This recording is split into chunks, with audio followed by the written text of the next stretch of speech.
obviously we haven't not had an all-star represent the Detroit Pistons since Blake Griffin. And I did do some numbers today, kind of digging into what Blake averaged. I'm just going to fire them off for you guys. So Blake averaged 24 and a half, 7.5 rebounds, 5.4 assists. And the Pistons record at all-star break was 26 and 30. The reason why I mentioned the record is it seems like it's so political now in terms of what a team's record and overall success is. For full transparency, Cade right now in 25 games is putting up 23.9 points a game, 7.3 assists, 9.3 or 7.3 rebounds, 9.3 assists, shooting 45.5 from the field, almost 40% from three, and 75 or 78.5 from the free throw line. So I'll just hand it over to whichever one of you guys want to kind of take it. Do you believe that Cade Cunningham could possibly make an all-star team this year? I think so. Like, yeah. Like if you look at the players he's competing against in the backcourt, there is like 5. Like that last season, there was 6 like true guards on that all-star team from the East. And I think Cade is in the conversation. Like, don't get me wrong, he's played just as well. It'll just be the record. So if they can keep this pace, I think so. And I think the key thing for Cade this year is the numbers are great. 5 triple-doubles, like he's breaking records, Pistons records, that is. But he's having the moments. So he had that game in Madison Square Garden. That's a huge game in terms of, it wasn't on national TV, but you just beat the Knicks. Yes, Cat wasn't playing. Huge stat line, and you win. He had the game against the Pacers, huge NBA Cup game. Like, yes, not national TV, but he came through and won them the game. And then he had the game against the Lakers. This is going back a bit now. Triple-double. 17 points, whatever, closed out the game though. He's having the moments against teams that, traditionally kind of draw, or in games that maybe more of a national audience and media pay a bit more attention to. So I think the stats are great. The team's record and improvement from last season definitely helps his case. I think it should be an all-star no matter what. But if I just take off my Pistons glasses, like I truly think he has been a top 6 guard in the East. Like, you could say, like, Sean, I'm with you. You could say he's been arguably like the best point guard in the East. But when you factor in record, team play, and everything, I really think he should be in that top 6. I 100% agree with that. I believe this is the year that, as long as the record, they continue to be just around that play-in spot. To me, it's a no-brainer. Cade Cunningham has to be an all-star this season. When you go back and look at his stats over the last couple of years, and again, some of the other point guards in the East, Cade has been one of those guys that's top 30 in the East in scoring and top 10 in the East in assists. That, to me, is all-star worthy. And what the NBA has done kind of more so in this era of basketball is they really, really, really are looking at your team success, even for things like Rookie of the Year, which is interesting to kind of look at. And I do believe Cade was snubbed from that, but it is what it is because – Watch Jared McCain win it this year, by the way. Right. Watch. Yep, all of a sudden, the narrative is just a little bit different for Jared McCain. But for Detroit, we've been told that you guys have to show up with a few wins on your record, and then we'll pay attention. And I can't be mad, because when we do, you look back at the 2004 Pistons, we got four guys in there. And so it's like, you know what? That's the way, man. As this team continues to improve, with Cade Cunningham as his leader, he's definitely going to be the guy. He has the stats. He's improved over that since last year. He's proven to be the straw that stirs the drink. Even though I believe this team is much more equipped to play and compete when he's not in there, we see the difference when he's not there. There's a clear difference, whether he's not playing in that game or whether he's just heading to the bench. There's always a change as it relates to how this team just operates. And so I do believe, like Jack Kelly said, when you look at kind of the narrative games, the things that play these huge narratives on the minds of voters and fans nationally who don't sit down and watch the Pistons every night, when you look at those games, Cade is checking a lot of the boxes right now. And if they could just hover around, I know ESPN, they put out their predictions for all-stars, and Cade was one of them. And the caveat was, though, the Cade with Team LeBron, which would be insane to see them playing together on the same court over All-Star Weekend. But the caveat there was, as long as they're just around that play-in spot. They didn't even say in a play-in spot. Just be around there, which to me, leads me to believe that all this time they know what we know. Cade is that guy, but you got to get these wins. You have to have the team success to be rewarded if you're going to be a Detroit Piston. Another one of those standout moments was that Hawks game. People don't talk about that enough. From the left-handed floater off the glass over two guys, blocking a shot to close at the other end too. Like JB talked about how much that unlocked for him. Yeah, he's had a lot of great standout moments. And Jack, I really liked your list you tweeted the other day. I got it right here. Dame, Jalen Brunson, Donovan Mitchell, Cade, LaMelo, Trae Young. I think that's a done deal. I think those should be the guys, assuming the pace continues up until February. I do think those have been the 6 best guards in the NBA.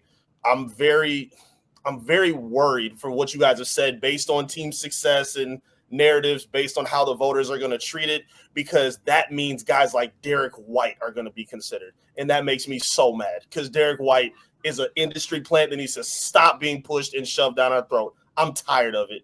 I was watching Cool the other day. He was talking about Darius Garland. He's not playing better than Cade Cunningham. I don't care that Cleveland's the number 1 team in the East. He's been good. He has not been great the way Cade has been.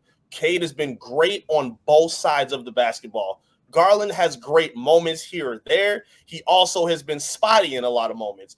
I don't want to see these players get these nods just riding on the coattails of what their team does. And it's not to say those guys aren't good. Again, they're good players.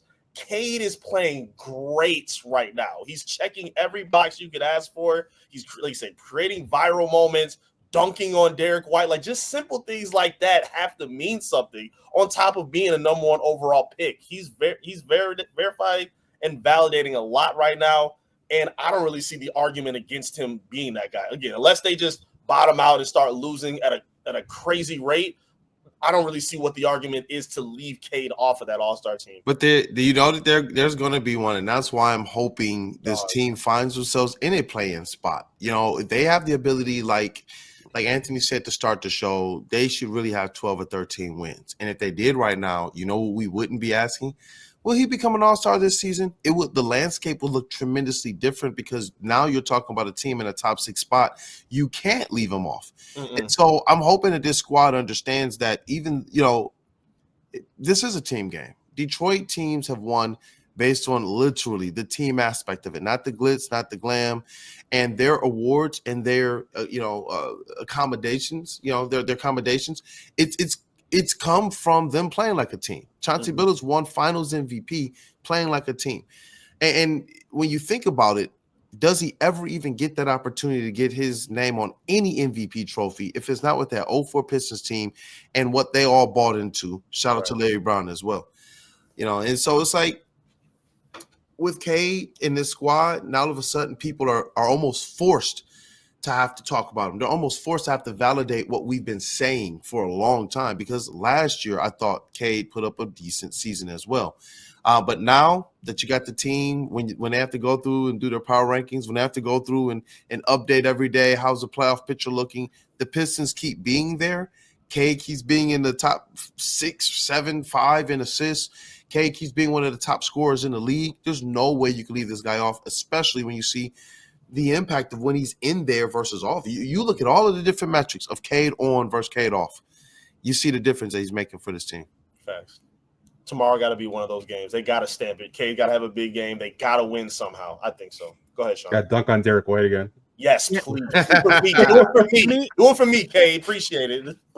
To me, this is like one of those questions where it's like, is the water wet? Is the sky blue? Does McDonald's serve French fries? It's one of those things where absolutely, unequivocally, without a doubt, Cade Cunningham is having an all-star campaign and deserves to be an all-star this season. I think before any injuries are factored in, he deserves to be in that conversation. But when you look at, things like, LaMelo Ball's injury, things like Scotty Barnes' injury, in my opinion, some of those things, they're like those doors like open enough where there's no world where Cade should not be on this all-star team, in my opinion. And even some of those players that you do list, like Trae Young is not having the best season of his career by any means. He's having a career best facilitation year, but he's kind of figuring out what his role is in the grand scheme of things there. Jalen Brunson is probably the best point guard in the Eastern Conference right now. He just went and out-dueled him in the Garden. There is a wealth of depth at the guard spot, but when you look at the impact and the way that Cade is elevating his team compared to a lot of those players, I think you have to have him in that conversation. And again, like as it was brought up about like how Cade's played on the defensive side of the ball, it's funny in like other sports where it's like, and like in baseball, like Shohei, like, oh, he's a two-way player. It's incredible. Like football, Travis Hunter, he's a two-way player. It's incredible. A two-way player in the NBA, that should just be called a basketball player. Like that is part of your job, is to play both sides of the court. And when you're looking for a guy who's been an all-star in each facet of his game, that's Cade Cunningham. I mean, to me, like if there are two guys from his draft class that like have to be all-stars this season, like no negotiations, it's Cade and it's Evan Mobley. And to me, like those are like the only two guys from that draft class where I say like you must. Now, like Scotty was having a decent season, but he's out indefinitely now with an injury. LaMelo Ball, again, he was having a really good season, but how much of that is just putting up really good stats on a bad team? Sometimes, like LaMelo, just for lack of better terms, you watch his game and you just, there's moments where it's like, how can he do that? And then there's moments where it's like, what the hell are you doing? And, like quite frankly, you don't have those moments with a Cade Cunningham. So, I'm sure as it gets closer, we'll start to get a good idea of where he fits.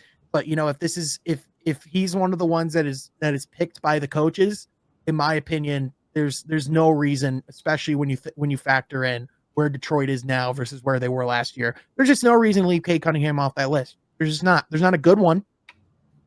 The only thing I think that I don't agree with in terms of all-star voting is please don't vote in Jaylen Brown as a guard. Please don't vote in Mikal Bridges as a guard. Yes. Like, Jesus. That would possibly leave off like players like LaMelo Ball, Cade Cunningham off the all-star list. And I think it's blasphemous. Like they're forwards. They're not guards. I get how the format is in terms of voting, but I mean, you have front court and you have your guards. Like I just don't want to see Jaylen Brown as a guard representing the Eastern Conference. I mean, I've seen Celtics fans saying, can Peyton Pritchard make an all-star team this year? Absolutely not. Hell no. I don't want to see 5 Celtics in an all-star game. I get they're having success, but I mean, like, the type of season Cade Cunningham is having, like, you could arguably have a debate right now. Cade Cunningham could be an MVP type of discussions because when he's off the court, this team looks like the same team that we saw last year, like a 14-win team. But when he's on the court, he gives them an opportunity to win each and every game they're in.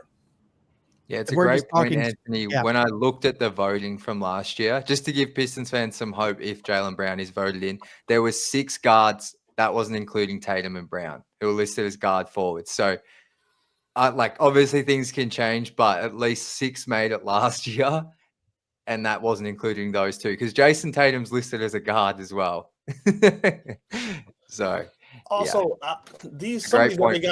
some of these other guys that we talked about too, while they're really good players too, a lot of these guys are foul baiters, and I just hate watching them play. Like, I don't want to see Jalen Brunson get to the All-Star game by diving into his opponent and getting to the free throw line 15 times. Cade is one of the few players that has integrity, and he's not out like hunting fouls. He's kind of lean into it a little bit with like yelling and stuff, but the rate some of these other guys do, Trae Young, Dame was horrible with it last season. Like, I don't want to see that. And that's the kind of laziness that we see carried into the All-Star game. I feel like Cade's game, even when he was in the Rookie Rising Star Challenge, like, he was fun. Like, the whole unit watching them play together, running sets, running and playing actual competitive basketball. Those are the kinds of guys you want on the floor. And I feel like Cade's game is perfect for, a game or style deserving for All-Star nod. So it's a no-brainer to us. I don't know.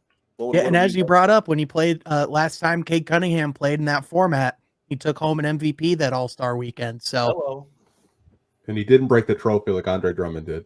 Oh my God, I forgot about that.